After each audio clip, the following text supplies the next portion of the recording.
गया। आप सभी साथियों को जय हिंद। हम लोग आ गए हैं फंक्शन के अगले वीडियो पर।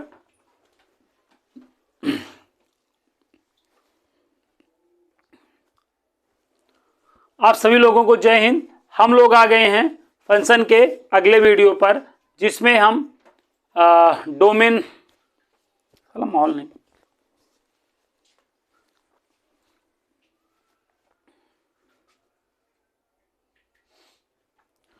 आप सभी साथियों को जय हिंद। हम लोग आ गए हैं फंक्शन के अगले वीडियो पर, जिसमें हम domain, range, codomain find out करना सीखेंगे, निकालना सीखेंगे। जैसा कि आप लोगों को पता है, हम डोमेन और रेंज रियल नंबर के लिए निकालते हैं, और डोमेन और रेंज हम रियल नंबर के लिए निकालते हैं, लेकिन जो उसका आंसर होता है डोमेन और रेंज का, हमें उसका आंसर एक इंटरवल में देना होता है। किसमें देना होता है? एक इंटरवल में। और इंटरवल आपके 4 प्रकार के होते हैं, मैंने बताया था आपको इसके पिछले वाले वीडियो में। Open interval, close interval, open close, close open. ठीक है, तो आपको इंटरवल्स का भी नॉलेज होना चाहिए, तभी आपको डोमेन रेंज निकालना आएगा। ठीक है, तो यहाँ पर मैं आपको कुछ पहले आपको इनइक्वालिटी सॉल्व करना बता रहा हूँ। ठीक है, और उसमें आपको इंटरवल्स का यूज करना बता दूंगा। आफ्टर दैट हम डोमेन और रेंज निकाल लेंगे, तो हमें कोई प्रॉब्लम नहीं आएगी। ओके, तो आइए स्टार्ट करते हैं। तो यहाँ पर हमें देखिए ध्यान रखना है, जैसे अगर हमें मिल गया 1/x-2 और यहाँ पर हमको मिल गया <3। ठीक है, ये आपकी क्या है? एक इनइक्वालिटी है, बट इस इनइक्वालिटी को हम रेशनल इनइक्वालिटी बोलेंगे। ठीक है, ये रेशनल फॉर्म है। ये कौन सा फॉर्म है? इनइक्वालिटी का ये रेशनल फॉर्म है। रेशनल फॉर्म की क्या पहचान है? रेशनल फॉर्म की पहचान है कि बाई में x का टर्म होना। अगर बाई में x का टर्म है तो उसे हम रेशनल फॉर्म बोलते हैं।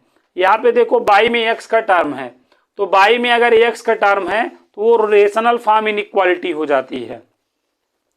और रेशनल फॉर्म इनइक्वालिटी जो होती है उसको सॉल्व करने का एक अलग ही तरीका होता है, एक अलग ही मेथड होता है।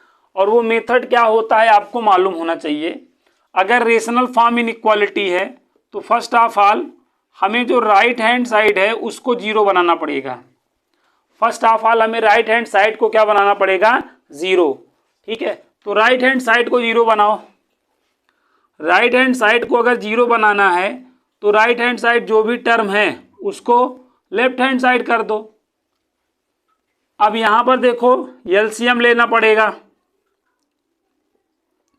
x-2 और 1 का एलसीएम ले लो। x-2 मल्टीप्लाई कर दोगे -3 इन ब्रैकेट क्या हो जाएगा?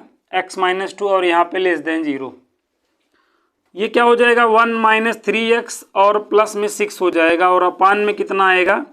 x-2 और यहाँ पर <0। -3x + 7 और अपान में क्या हो जाएगा? x-2 <0। ओके, हमेशा रेशनल फॉर्म में आपको राइट साइड को 0 बनाना होगा। और नंबर 2 आपको क्या करना होगा?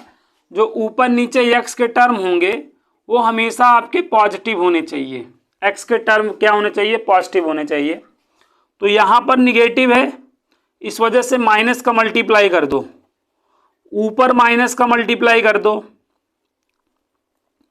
ऊपर माइनस का मल्टीप्लाई करोगे तो इनइक्वालिटी चेंज हो जाएगा। ये लेस देन है ना, तो ये ग्रेटर देन हो जाएगा। ओके, अब आफ्टर दैट आपको क्या करना होता है? ठीक है, यहां तक पहुंचने के बाद आपको क्या करना होता है? ऊपर वाले को 0 से इवेल्युएट करना होता है और नीचे वाले को 0 से इवेल्युएट करना होता है। ऊपर वाले को 0 से इवेल्युएट करोगे 7/3 आएगा, नीचे वाले को 0 से इवेल्युएट करोगे 2 आएगा। आफ्टर दैट हमें नंबर लाइन टेकन करना होता है। यहाँ पर +∞ और यहाँ पर -∞। जो यहाँ पर नंबर्स आए हैं उनको इस पे अरेंज करना है। और अरेंज हम क्या करते हैं? स्मॉल टू लार्ज ऑर्डर में नंबर्स को अरेंज करते हैं। तो यहाँ पे देखो 7/3 का मतलब है 3 दूनी 6, 2 पॉइंट समथिंग, और ये 2 है तो 2 यहाँ पर पहले होगा, 2 यहाँ पर पहले आएगा, 7/3 बाद में आएगा। और यहाँ पर देखो क्या है, ग्रेटर देन या लेस देन। देखो ग्रेटर देन या लेस देन है तो वो ओपन इंटरवल हमें लगाना होता है, जो पॉइंट्स होते हुए ना। तो ओपन इंटरवल का मतलब ओपन सर्कल, यहाँ पर ओपन सर्कल बना दो, यहाँ पे भी ओपन बना दो। यहाँ पर हम बेबी कर्व मेथड लगा सकते हैं, बेबी कर्व मेथड हम यहाँ पर लगा सकते हैं। ये बेबी कर्व मेथड क्या होता है, ये इसका भी नॉलेज होना चाहिए। बेबी कर्व मेथड कहाँ आप लगा सकते हो, बेबी कर्व मेथड कब अप्लाई हो सकता है? तो बेबी कर्व मेथड होने के लिए नंबर 1 राइट हैंड साइड 0 होना चाहिए, और नंबर 2 जो x के टर्म है वो पॉजिटिव होने चाहिए, और नंबर 3 क्या होना चाहिए, मोस्ट इंपॉर्टेंट, x जो है लीनियर फंक्शन होना चाहिए। x क्या होना चाहिए, लीनियर फंक्शन होना चाहिए, लीनियर फंक्शन होना चाहिए। लीनियर फंक्शन का मतलब होता है वेरिएबल ऑफ जो पावर है वो हमेशा 1 होनी चाहिए, x की जो पावर है वो हमेशा क्या होनी चाहिए, 1 होनी चाहिए। लीनियर फैक्टर जो x-2, x-3, x-4 इस टाइप में होते हैं उनको हम लीनियर फैक्टर कहते हैं। ठीक है, तो यहाँ पर देखो, यहाँ पे भी x की पावर 1 है, यहाँ पे भी x की पावर 1 है, तो ये लीनियर फैक्टर में है, ये दोनों देखो लीनियर फैक्टर में है। तो यहाँ पर हम बेबी कर्व मेथड लगा सकते हैं। तो बेबी कर्व मेथड में करना क्या होता है, राइट साइड से आपको plus minus plus minus plus minus, ठीक है, प्लस माइनस, इस तरीके से चीज़ें क्या करना होता है, अप्लाई कर देना होता है। मतलब यहाँ पर हम क्या करेंगे, प्लस कर लेंगे, माइनस कर लेंगे, प्लस कर लेंगे। अब यहाँ पर देखेंगे, एक कहावत है ना, अंत भला तो सब भला। अंत देखेंगे, अंत यहाँ पे देखो किससे हो रहा है, ग्रेटर देन से। तो ग्रेटर देन का मतलब क्या होता है, ग्रेटर देन आज के समय में कौन है, बड़ा कौन है, जिसके पास धन है। ठीक है, बड़ा आदमी आज के समय में कौन है, जिसके पास धन है।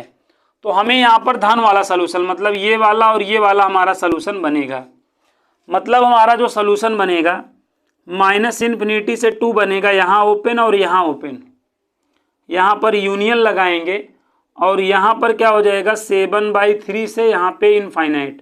तो ये हमारा क्या हो गया जी, सोल्यूशन हो गया, यही हमारा सोल्यूशन हो गया।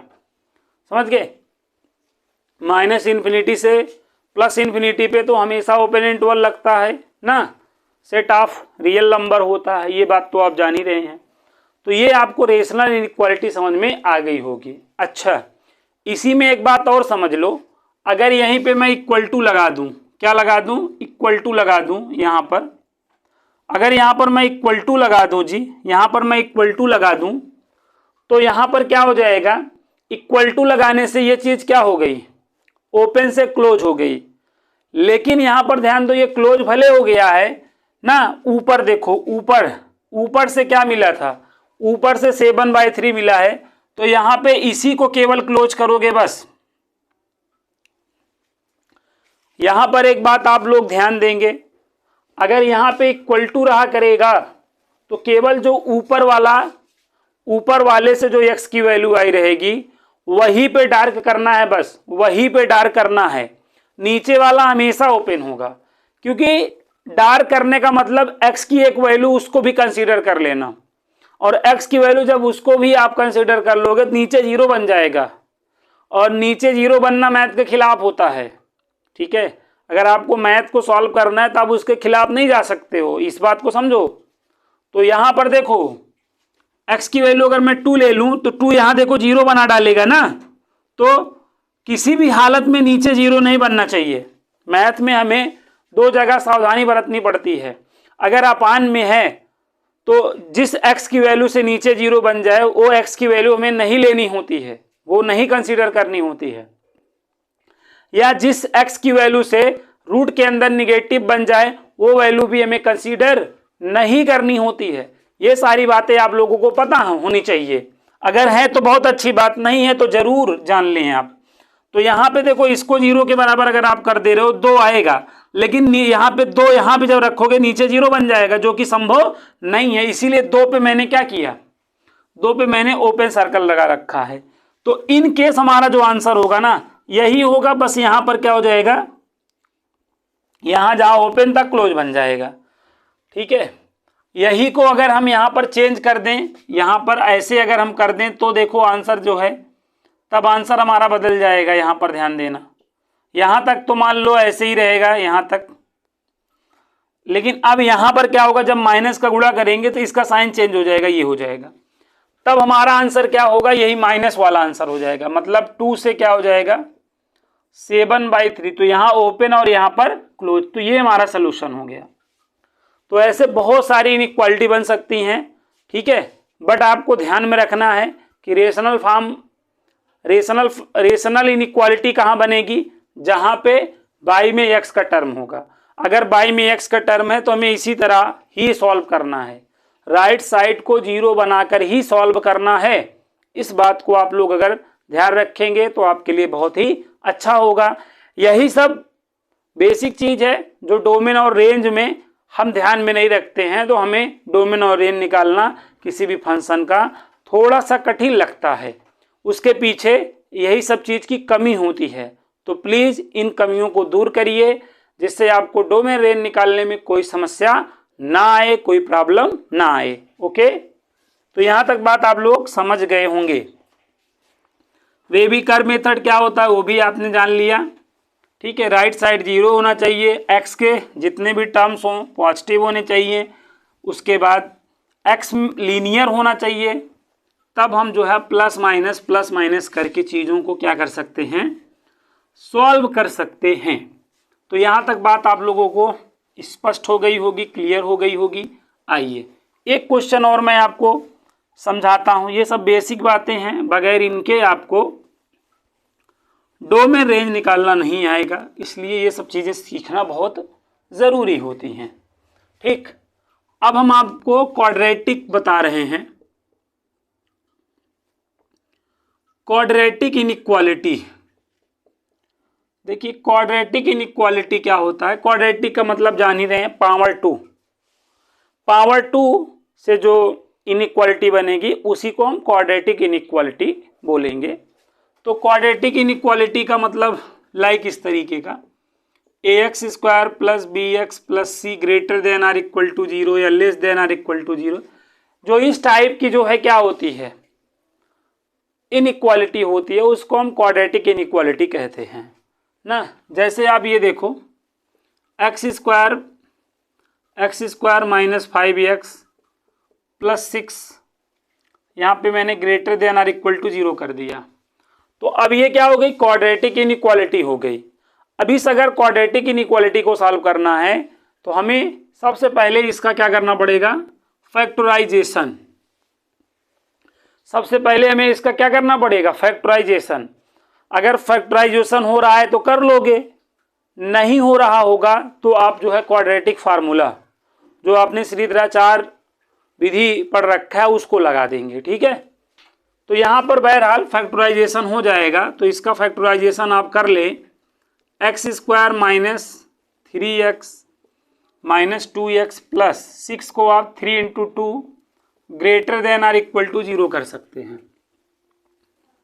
फर्स्ट 2 में कॉमन करें और लास्ट 2 में कॉमन करें। यहाँ पर x कॉमन करेंगे तो x - 3 हो जाएगा, -2 कॉमन करेंगे x - 3 हो जाएगा, और यहाँ पर greater than or equal to 0, x - 3 और x - 2, और यहाँ पर क्या हो जाएगा, greater than or equal to 0।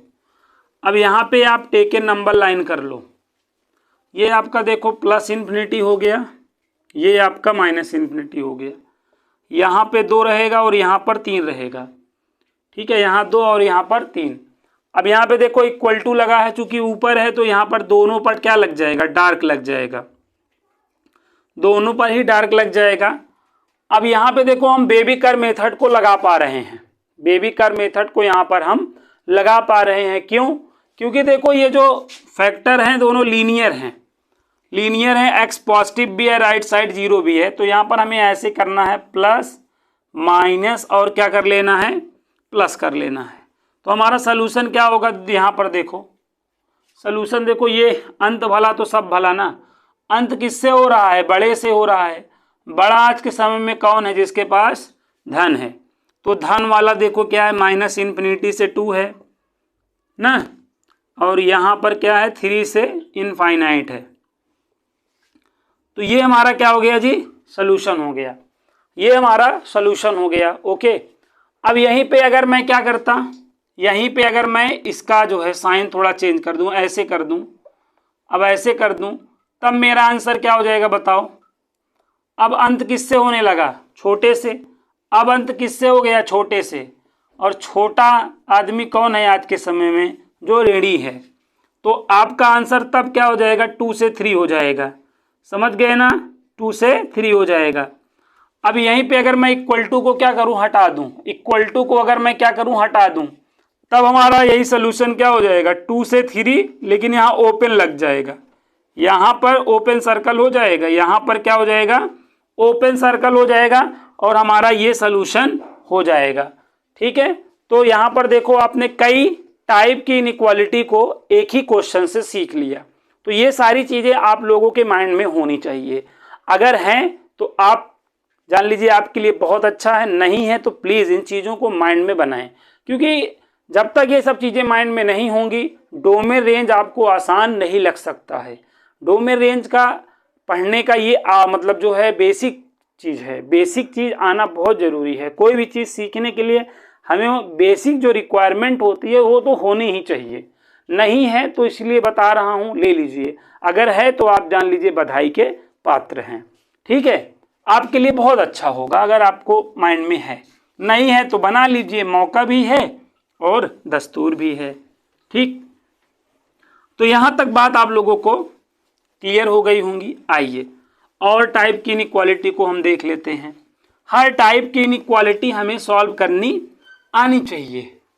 ठीक है, तो आ जाएगी, टेंशन की कोई बात नहीं है, सब आ जाएगा। जब जागो तभी सवेरा, ये कहावत आपने सुन रखा है। अब जैसे देखो यहां पर, जैसे एक है x-1 x-2 का, यहाँ पे पावर मैंने ले लिया 4 ले लिया, x-3 की पावर यहाँ पर मैंने क्या ले लिया है, 7 ले लिया है, और मैंने ग्रेटर देन 0 कर दिया।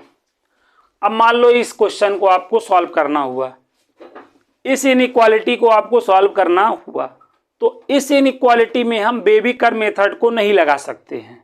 क्यों नहीं लगा सकते हैं, क्योंकि देखो ये तो लीनियर है, लेकिन ये और ये क्या है, नॉन लीनियर है। ठीक है, बेबी कर्व मेथड वहीं लग सकता है जहां पे लीनियर फैक्टर हो। अगर एक भी नॉन लीनियर फैक्टर आ गया तब हम बेबी कर्व मेथड नहीं लगा सकते हैं। आप तो जानते ही हैं, अगर एक भी मछली तालाब में गंदी हो जाए तो पूरा तालाब गंदा कहा जाता है। इसी तरीके से अगर एक भी फैक्टर आपका नॉन लीनियर हो गया तो हमेशा ध्यान रखना वहां पर हम बेबी कर्व मेथड नहीं लगा पाएंगे। तब हम कैसे करेंगे, तब के लिए क्या जुगाड़ है, तब के लिए ये जुगाड़ है। देखो यहाँ पे प्लस इन्फिनिटी हो गया, यहाँ पे माइनस इन्फिनिटी हो गया। देखो इसको 0 से इवेल्युएट करोगे 1 आएगा, इसको 0 से इवेल्युएट करोगे 2 आएगा, इसको 0 से इवेल्युएट करोगे 3 आएगा। अब आपको करना क्या है, और यहाँ पर देखो क्या ग्रेटर देन है। ठीक है, अगर ग्रेटर देन के साथ इक्वल टू होता तो ये जो पॉइंट आए हैं 1 2 3, इन पे आप डार्क सर्कल बना देते, बट चूंकि ग्रेटर देन ही है तो यहाँ पर क्या बनेगा, ओपन सर्कल बनेगा। क्या बनेगा, ओपन सर्कल बनेगा। अब यहां पर देखो इसकी पावर इवन है और इसकी पावर क्या है, ऑड है। पावर अगर इवन है तो x की चाहे जो वैल्यू लोगे आंसर हमेशा पॉजिटिव आएगा ना, और पावर अगर ऑड है तो आपको आंसर जो है देखना पड़ेगा। ठीक है, अब जैसे यहां पे आप प्लस माइनस ऐसा नहीं कर सकते हो। क्यों नहीं कर सकते हो, क्योंकि लीनियर फैक्टर नहीं है। ये देखो आपका ये पावर 4 है, यहाँ पे पावर 7, तो ये नॉन लीनियर में आ जा रहा है। लीनियर में केवल एक ही है ना, सारे होने चाहिए, सारे होने चाहिए, तब आप यहाँ पे प्लस माइनस ऐसा कर सकते हो। ठीक, तो यहाँ पे आप करोगे क्या, 3 से इनफाइनाइट के बीच कोई एक वैल्यू आप जो है टेकन करोगे और यहां पर रख के उसका साइन डिसाइड करोगे। साइन डिसाइड करना है तो 3 से इनफाइनाइट के बीच कोई एक मान सोचो, 4 ले लो। 3 से इनफाइनाइट के बीच आप एक मान 4 ले लो, 4 यहां रखो। अब यहां पे देखो 4 में एक घटाओगे 3 आएगा। नंबर क्या आएगा ये मैटर नहीं करता है, साइन क्या आएगा ये मैटर करता है। 3 से इनफाइनाइट के बीच जो आप वैल्यू लोगे और यहां रखोगे, आपको क्या देखना है, साइन क्या आया, पॉजिटिव की निगेटिव, बस इससे मतलब है, नंबर से हमें नहीं मतलब होता है। ठीक, तो यहां पर देखो 4 में 1 आपने घटा दिया तो कितना आया 3, लेकिन पॉजिटिव 3 आया तो मतलब पॉजिटिव आएगा। 4 में 2 घटाओगे, क्योंकि पावर इवन है तो हमेशा ही पॉजिटिव आना है, पॉजिटिव ही आएगा। 4 में 3 घटा रहे हो तो यहाँ पे पॉजिटिव ही आना है, और इन तीनों का मल्टीप्लाई कर दो तो क्या आएगा, पॉजिटिव ही आएगा, तो यहाँ पे तुम्हें पॉजिटिव कर देना है। 2 और 3 के बीच कोई एक मान लो, 2 और 3 के बीच कोई एक मान लो, 2.5 तुम्हें नजर आ रहा होगा, 2.5 यहाँ रखो। 2.5 में 1 घटाओगे पॉजिटिव, 2.5 में -2 घटाओगे तो भी पॉजिटिव, 2.5 में -3 घटाओगे माइनस, और पावर भी ऑड है इसलिए माइनस ही रहेगा, और इन तीनों का आपस में मल्टीप्लाई कर दोगे माइनस आएगा। तो फाइनली यहां पर आप क्या लगा दोगे, माइनस लगा दोगे। इसी तरह 1 और 2 के बीच कोई वैल्यू लोगे, 1 और 2 के बीच कोई एक वैल्यू 1.5 यहां रखो। 1.5 में 1 घटाओगे पॉजिटिव, 1.5 में -2 घटाओगे माइनस, लेकिन पावर है ना इवन है तो 4 टाइम मल्टीप्लाई करोगे तो प्लस ही बन जाएगा माइनस।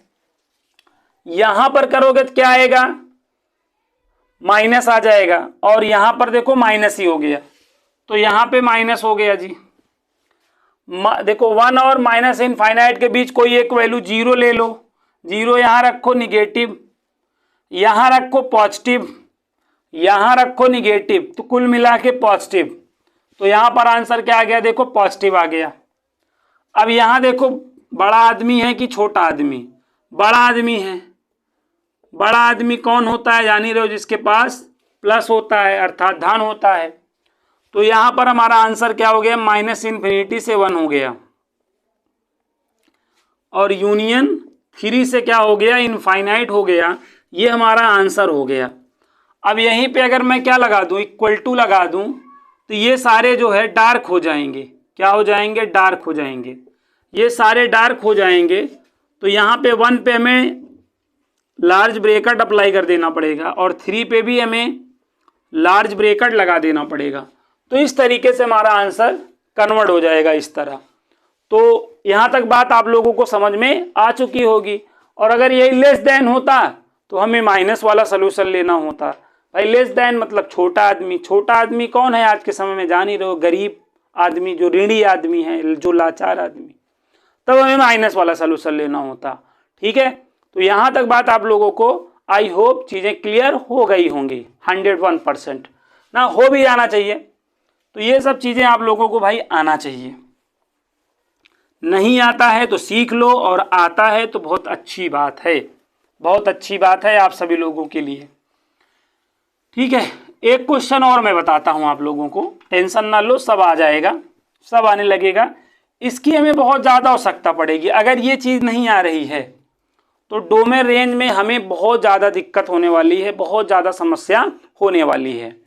ठीक है, यहाँ पर ऐसे एक क्वेश्चन और समझ लो, जैसे x-1 है, x+2 है, और अपान में x-3 है, और यहाँ पर x-2 है, और यहाँ पर मैंने greater than or equal to 0 करा है। क्या करा है, greater than or equal to 0 करा है। इसका हमें सोल्यूशन करना है। तो यहाँ पर एक बात देखो, ये फैक्टर, ये दो, मतलब जितने भी 4 टाइप के फैक्टर हैं, चारों ही क्या है, लीनियर फैक्टर हैं। तो इसमें हम बेबी कर्व मेथड लगा सकते हैं, यहाँ पर हम बेबी कर्व मेथड लगा सकते। तो हमें करना क्या है, एक नंबर लाइन ले लेनी है, बस ऐसे एक नंबर लाइन ले लेनी है। देखो इसको 0 से इवेल्युएट करोगे 1 आएगा, इसको 0 से इवेल्युएट करोगे -2 आएगा, यहाँ पे फिर 1 होगा, यहाँ पे क्या होगा 2 होगा, यहाँ पे 3। सभी को मैंने 0 से इवेल्युएट कर दिया, सभी को 0 से इवेल्युएट कर दिया, तो ये वैल्यू आ गई।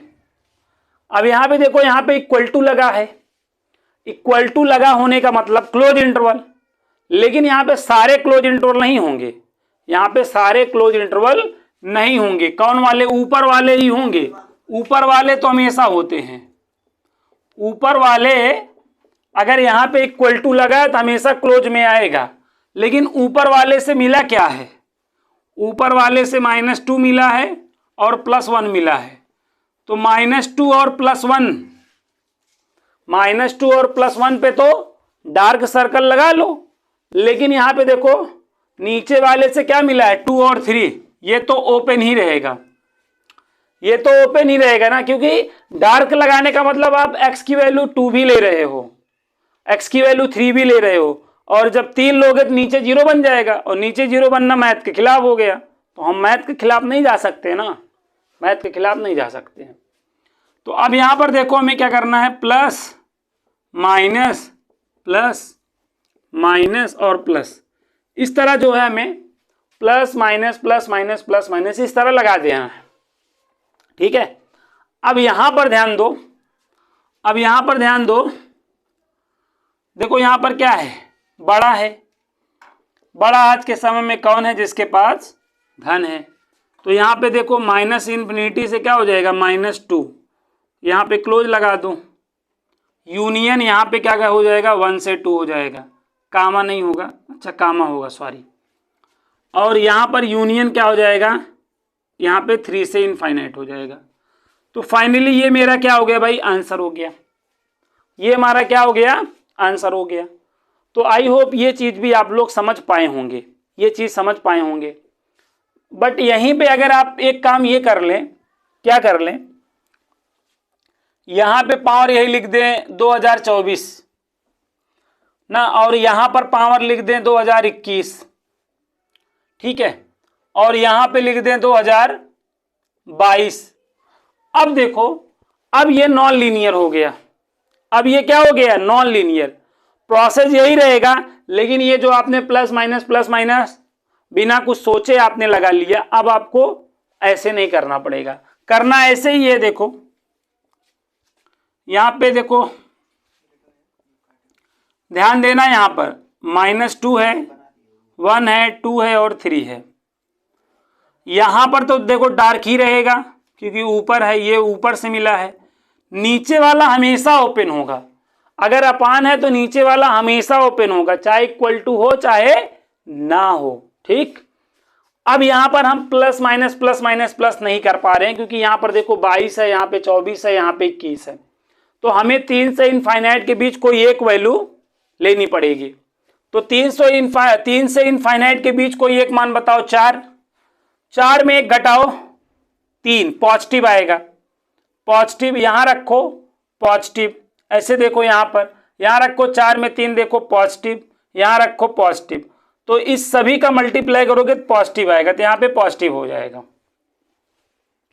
2 और 3 के बीच कोई एक वैल्यू 2.5, यहां रखो 2.5 पॉजिटिव, यहां पॉजिटिव, यहां निगेटिव, यहां पे पॉजिटिव। तो कुल मिला के देखो निगेटिव आया, तो यहां पे माइनस कर दोगे। अब देखो 1 और 2 के बीच 1.5 यहां रखो पॉजिटिव, यहां रखो पॉजिटिव, यहां रखो निगेटिव आ जाएगा, यहां रखो पॉजिटिव, तो फाइनली निगेटिव, तो यहां निगेटिव हो जाएगा। समझ पा रहे होंगे बात को। फिर यहां पे आप -2 और 1, 0 आएगा, 0 यहां रख लो, निगेटिव पॉजिटिव निगेटिव पॉजिटिव, तो ये देखो माइनस माइनस प्लस हो जाएगा, पॉजिटिव, तो यहां पे पॉजिटिव लगा देना है।